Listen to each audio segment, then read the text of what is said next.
1 ദിനവൃത്താന്തം 18-ാം അധ്യായം. ദാവീദ് ഫിലിസ്ത്യരെ തോൽപ്പിച്ചു. അവരിൽ നിന്ന് ഗത്തും അതിനോട് ചേർന്ന ഗ്രാമങ്ങളും പിടിച്ചെടുത്തു. പിന്നീട് മോവാബിനെ തോൽപ്പിച്ചു. മോവാബ്യർ ദാവീദിന്റെ ദാസന്മാരായി തീർന്ന് കപ്പം കൊടുത്തു. സോബ രാജാവായ ഹദദേസർ യൂഫ്രട്ടീസ് വരെ അധികാരം വ്യാപിപ്പിക്കാൻ ഉദ്യമിച്ചപ്പോൾ ഹമാത്തിൽ വെച്ച് ദാവീദ് അവനെ തോൽപ്പിച്ചു. ദാവീദ് അവന്റെ 1000 രഥങ്ങൾ, 7000 കുതിരപ്പടയാളികൾ, 20,000 കാലാളുകൾ എന്നിവ പിടിച്ചെടുത്തു. 100 രഥങ്ങൾക്ക് വേണ്ട കുതിരകളെ എടുത്ത് ബാക്കി കുതിരകളുടെ കുതിഞ്ഞരമ്പ് ഛേദിച്ചു കളഞ്ഞു. ദമസ്കസിലെ സിറിയക്കാർ സോബ രാജാവായ ഹദദേസറിന്റെ സഹായത്തിനെത്തി. എന്നാൽ ദാവീദ് 20,000 സിറിയക്കാരെ കൊന്നൊടുക്കി. സിറിയയിലും ദമസ്കസിലും ദാവീദ് കാവൽ പട്ടാളത്തെ നിയോഗിച്ചു. സിറിയക്കാർ ദാവീദിന്റെ ദാസന്മാരായി തീരുകയും കപ്പം കൊടുക്കുകയും ചെയ്തു. ദാവീദ് പോയിടത്തെല്ലാം കർത്താവ് അവന് വിജയം നൽകി.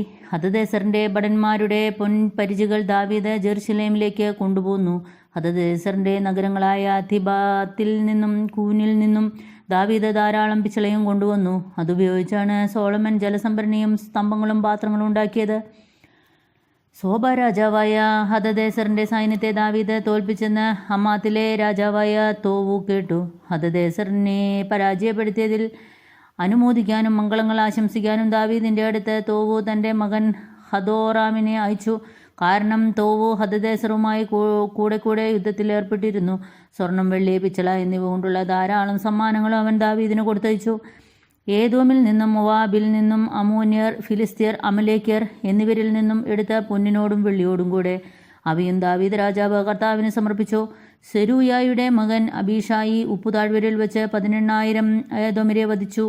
അവൻ ഏദോമിൽ കാവൽ പട്ടാളത്തെ നിയോഗിച്ചു. ഏദോമ്യർ ദാവീദിന്റെ ദാസന്മാരായി. ദാവീദ് പോയിടത്തെല്ലാം കർത്താവ് അവന് വിജയം നൽകി. ദാവീദ് ഇസ്രായേൽ മുഴുവൻ്റെയും രാജാവായി ഭരിച്ചു. ജനത്തിന് അവൻ നീതിയും ന്യായവും നടത്തിക്കൊടുത്തു. സെരൂയായുടെ മകൻ യോവാബ് സൈന്യാധിപനും അഹീലൂദിന്റെ മകൻ യഹോഷാഫാത്ത് നടപടിയെഴുത്തുകാരനുമായിരുന്നു. അഹീതൂബിന്റെ മകൻ സാദോക്കും അബിയാദാറിന്റെ മകൻ അബിമേലേക്കും പുരോഹിതന്മാരും ഷൗഷ കാര്യവിചാരകനുമായിരുന്നു.